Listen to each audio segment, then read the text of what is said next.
3 reasons why you might be ready for a sports cruiser. Time poor. If you value your time, you probably need a time machine. And a fast boat like this, which will do up to 43 knots, we checked out in our test drive, separate video to this, it's just going to give you your time back. Space utilization. You might be at a stage of life where you need the accommodation, you want the overnight capability, but you don't want something that's so massive it's going to take up quite an expensive marina berth, or maybe you just don't even have that much space to accommodate the boat. And styling. You know, a lot of people like this style of boat. It doesn't go out of fashion. If you've come from like a bow rider or a smaller sports cruiser and it's a natural progression for you to move into something that looks similar to your current boat, then this is the sort of boat you should be looking at. What is this boat? It's the Regal 33 XO. XO meaning with outboards, the twin Yami 300s. That's the only engine option. If you're interested in how this boat actually drives through some waves and my opinion on outboards versus stern drives, that's a separate video. We've just been for a drive on this boat, and follow the link coming up on the screen now. My name's Dan Jones. You're watching Dan's Boat Life. I like talking about boats, funnily enough. So this is the walkthrough video. We're going to get started right now. I think we'll just start at the helm, considering that I am here. So come in and have a good old look at this, Sam, and let everyone appreciate it. I hope you appreciate this beautiful spot that we've come to today. Another wonderful February day, sitting under this optional T-top, which is epic. We'll get to that in a second. So, a couple observations, no surprises. I've already done the 36 XO, and I've been involved with Regals for 20 years on my previous life as a boat broker. They build some of the highest quality sports boats around. So the build quality on these things is epic. It's second to none. And it also feels that way when you're passing through the waves. These things, they just don't rattle. They really are a solid build. But what do we see here? Lots of leather. This feels like real leather. It's going all the way around the dash. It's carrying across on the other side. And that has framed our instrument panel, which is a glass flat screen instrument panel with the Garmin in the middle. I suppose you could have space for other bits and pieces there, but why clutter a beautiful dash? You know, this is giving you everything you need and not overdoing it. I note that there's a couple of little drains in there, so if you do get some rain, it's not going to drown your phone. Good thinking, because that's a real issue in first world problems on boats. We have decent sized cup holders here and here. You'll put a tinny with a cooler in those, no problems. This is the autopilot function. So with the Yamaha, because we have the joystick control on this one, we do have an autopilot. If you're doing a bit of a longer trip, you know, up and down the coast, that's going to be quite useful, even if you're solo operating. So if you're leaving a marina and you just want to bring in the lines and the fenders, that's great for that. This is your fusion control. We've tested the stereo. It absolutely pumps on this one. Really, really good bass. So we'll show you the speakers as we make our way through. Digital start-stop, so power, left and right engine just on this panel, which is on the starboard side of the stainless steel steering wheel, slightly offset to starboard and ergonomically in the perfect place for your steering hand. So your steering hand going to be a left hand, obviously, and your throttle hand is the right. You do have this steering knob, which is also very useful for like close quarters maneuvering situations, if you need to swing the engines one way or the other, if you choose not to go on joystick. Just be careful, if you have that there, it could be right in sort of nut cracking zone, so just pay attention to that. That could be painful if you weren't aware of it. The seat goes, well, I've got it in all the way back position now, just to give you an idea. My feet are not touching the footrest just there. I'm 5'7", I got short legs, so if you're a big bloke or a long-legged lady, you're going to be fine, and you can actually put this seat forward to about this position here, so then I could sit and be quite comfortable. The flip-up bolster is a 2-person bolster. That could be viewed as a negative if you've got someone sitting next to you, but it's also a big, comfortable, luxurious seat for doing this, but also when you are on the controls. So getting back to that, we've got blower, aft bilge, forward bilge, phone charging, high water alarm, and our fire gas sniffer just here. Well, these are the electronic throttles for Yamaha. They've got a single lever operation. These throttles are quite light to touch, so if you're bashing through some waves, just put it in single lever mode and drive it like this. That's the most comfortable way to do it. You can operate up down for the motors just there. You got your neutral single lever, as I said. and other buttons which are not relevant to a twin engine setup. This is the joystick control just here. So you press joystick to activate it and you can move the boat forward, aft, you can spin it on a dime like this, and you can also slide it sideways. Very useful if you're not used to parking boats. But you've also got the traditional bow thruster, moderately powerful. It's not the most powerful bow thruster I've used, but I didn't find it super necessary because the joystick was so good. So it really is just an aid when you need it. You got your safety just here. I don't see really any need to be using this because it's not like you're going to fall out of this boat. I don't know how you would, but it's there.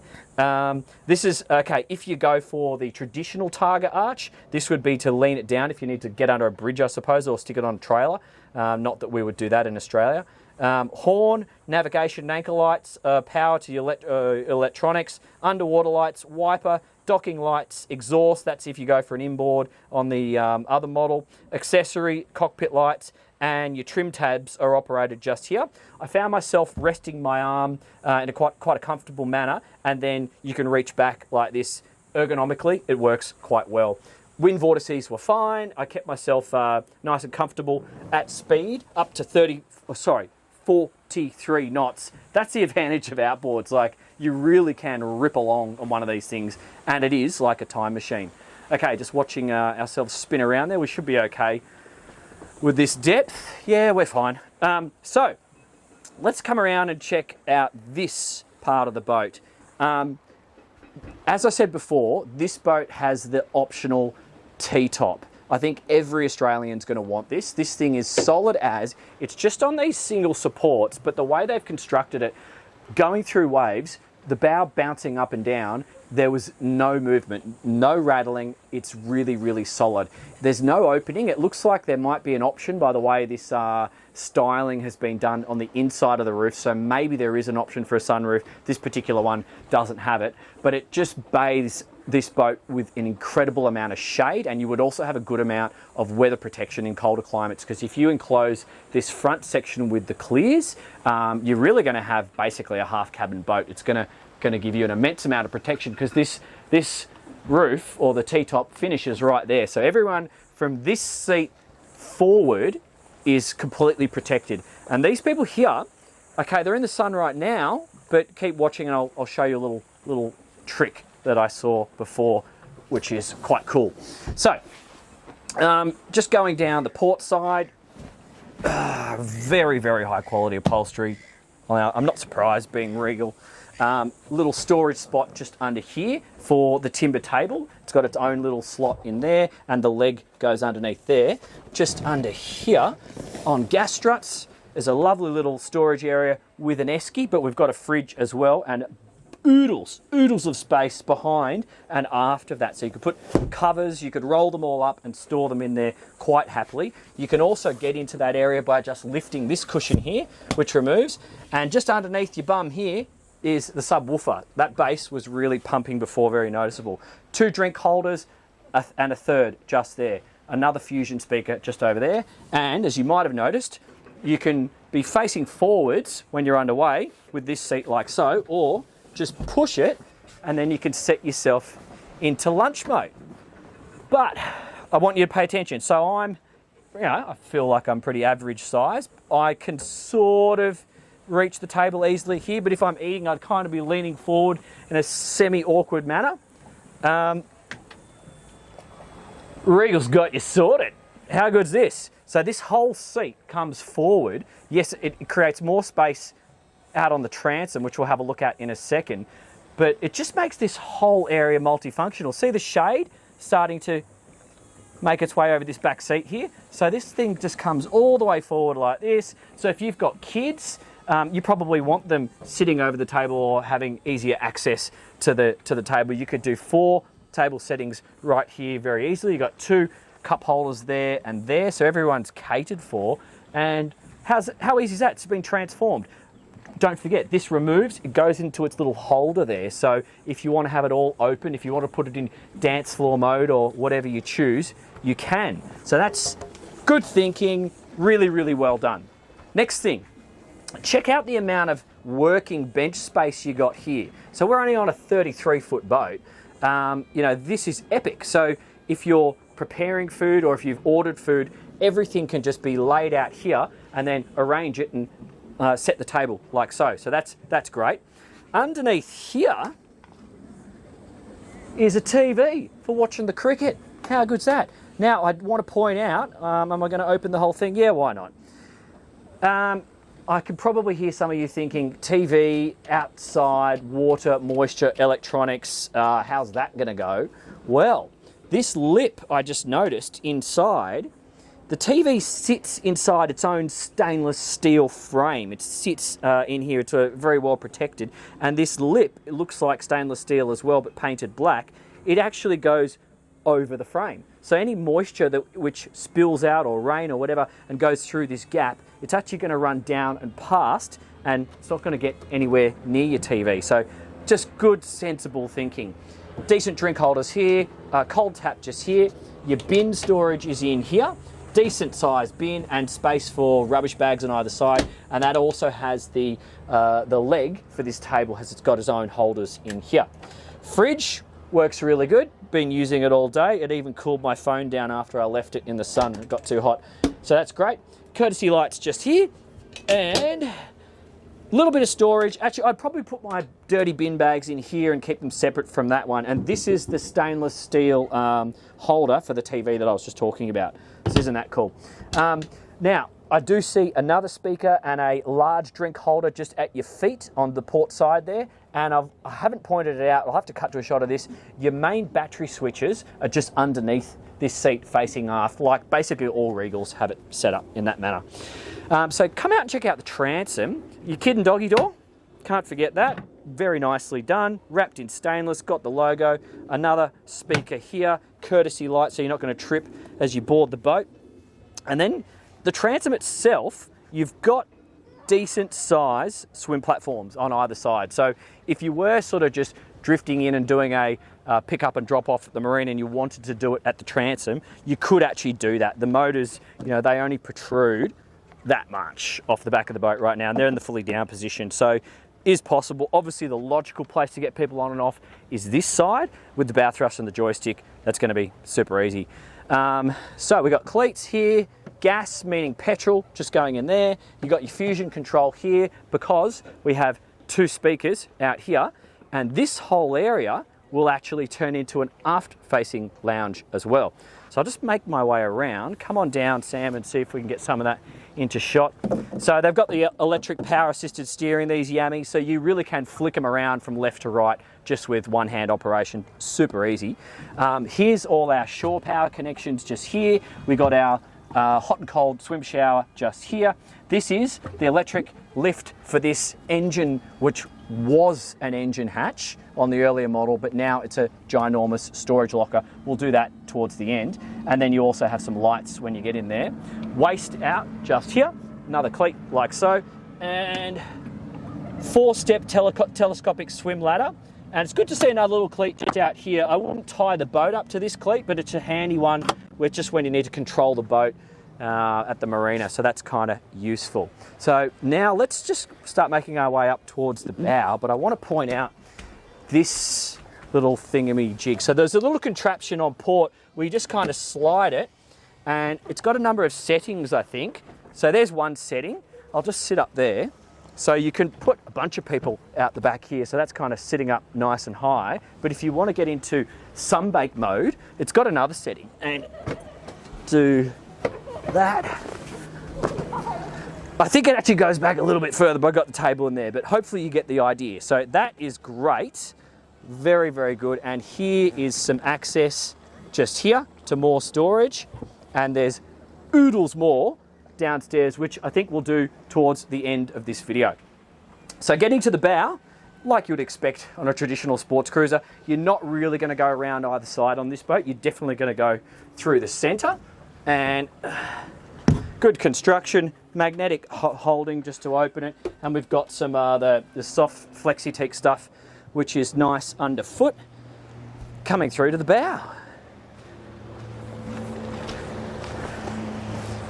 Pretty straightforward really, what you'd expect on a sports cruiser. A couple of opening windows there and there, forward facing one down to the cabin, and then your anchor operation is foot buttons, boom, boom, here and here. Oh, good to see a little light just here. That's handy for doing that in the middle of the night. The other thing that they've done, which is clever, is put the battery switch for the windlass right next to the windlass. That's sensible thinking. Got a cleat and a safety there as well. And then a couple of bow cleats. The bow roller itself, nice stainless jobby, and you can see it from here, so that's going to make life easy for yourself. And this lovely sun lounge here, which has its own built-in backrest and a couple of positions. So that's plenty nice, good enough for 2 people. Let's go have a look downstairs.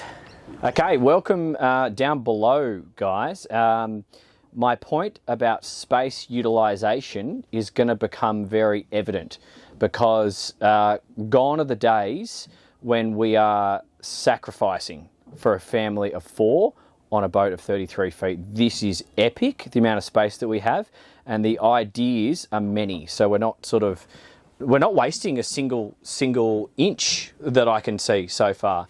So first things first, hopefully you can appreciate how ginormous this lounging area is. Like, the whole family plus guests could come down here on a rubbish day and be quite comfortable. We've got the air going through the deck hatches at the moment, but we haven't opening windows, or not opening, they're fixed hull windows, but there are views out to the side here and at the back of the boat and aft or behind the galley. I've got them closed because the sun's a little bit bright. But this is a really, really nice layout. We also have a beautifully finished timber table which stows behind the backrest and goes into place here. So if the weather's rubbish or you just need a space for the kids to come down and eat, they've got their own zone down here. But there's more. I'll show you another little secret to that in a second. I'll get to that in a tick. Now, you might be looking at this bed up in the bow and thinking, that's perfect for Dan, but I've actually got long legs. That's not going to work for me. How the hell's that going to work? They've thought of this. So just check this out. It's in the daytime. We've got our epic lounge, like you've just seen. Got a bin just there, a little bit of storage. But in the night time, let me see if I get the right one. This one. I'll try this one. There we go. It's literally as simple as this. And I was saying to Sam, yeah, but how's that going to work sitting on the end of the bed? You know, what if you've got 2 girlfriends instead of 1? Oh, I'm joking. And you need to sit on the end of the bed. It's properly supported. Like, check that out. And it all just folds into place. You can sit up here and, hey, presto. So that's just fantastic. And then you can actually, I will do that, just put these back into place and you're set up for the evening. So I think that is just really, really good space utilization. So we've got a little hanging locker in here, timber lined, so that's good for a couple of your wet weather jackets. We've got more shelves in these ones, just here, and then some pantry storage all the way through. So it really is designed for a family of 4 for 1 to 2 nights out on the water. We've got our second fridge. So we had our first fridge upstairs. This is our second one. It also has the freezer drawer just there. So you probably have your drinks upstairs and your food downstairs. And we have the esky as well. So you probably have all your beers in the esky. Got a bit more storage in there. Single stainless steel, hot and cold. Deep sink just here. We've got a little ledge behind us, which is going to be good for all your salts and peppers. That's the windows I was just talking about there, which gives you views out. 240 just here, and then light controls just there. This is going to be an electric cooker, but it's also alcohol, so you have dual fuel on that one. Underneath the floor, just in the middle of the boat here, is a carpet-lined bilge, which is stowing the table leg, which goes just here, but it also is perfect for life jackets and safety gear. Just keep them out of the way and down there in the middle of the boat, easy to access should you ever need them in an emergency. Now, you come across this side, Sam, and I'm going to show you guys the head. Brand new boat, still got the plastic on the toilet seat. I'm not going to take it off. That's for the new owner to do. But we've got this lovely Corian ledge just here. We could put a few shampoos and bits and pieces up here. Proper little curtain here designed for wet, for being wet. You know, you'd be amazed some of the boats, some of the materials they use in their heads are not suitable for wet, humid environments. This one is. So we've got a little bin just there, got a drawer just there, and toilet roll in there. And then we've got a good Corrigan bench top, plenty of space, single sink. That looks like hot and cold mixer. I think that mirror's fixed. And our rain head shower is just located up here. But this curtain will go all the way around, so this vanity area stays dry. So it's almost like having a separate shower. The head itself, can I tell? It looks like an electric macerator because I can't see a foot pedal. And so I am assuming, oh yeah, okay, the button's just here. So it's an electric macerator, so it's not vacuum flush. And then there's a big lip just here, huge, like 2 or 3 inches. So there's absolutely no chance of any water spilling out of the head and getting into the main part of the saloon.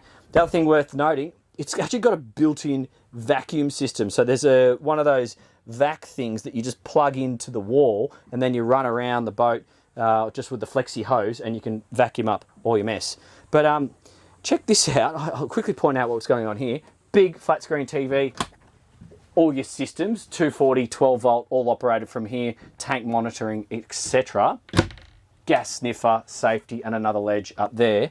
But I just want to point this out. This is one of the most impressive sleeping spaces in this style of boat I've ever seen. So many of these boats, you have to really get in and crawl, and you come into this little cave of an area with no natural light and no space to sit up in bed. I'm just going to sit on this end, and I don't even think this is actually the head of the bed. I know they've got it sort of dressed this way. The reason I don't think that is because you've got this ledge here.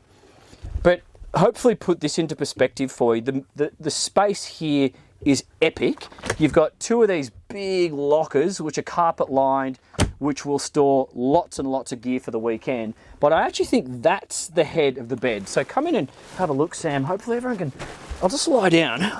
Okay, I'll put my feet on the end of the cushion, but you still got another foot behind there to walk around. That's how much space you got here. And then if you set your cushions up here, you can still sit up in bed. So you can sit up in bed with a view out through that window. You've also got views out through this window here. You've got reading lights on either side. You've got 240 power just there. Another one of these storage bins just here. And what's in here?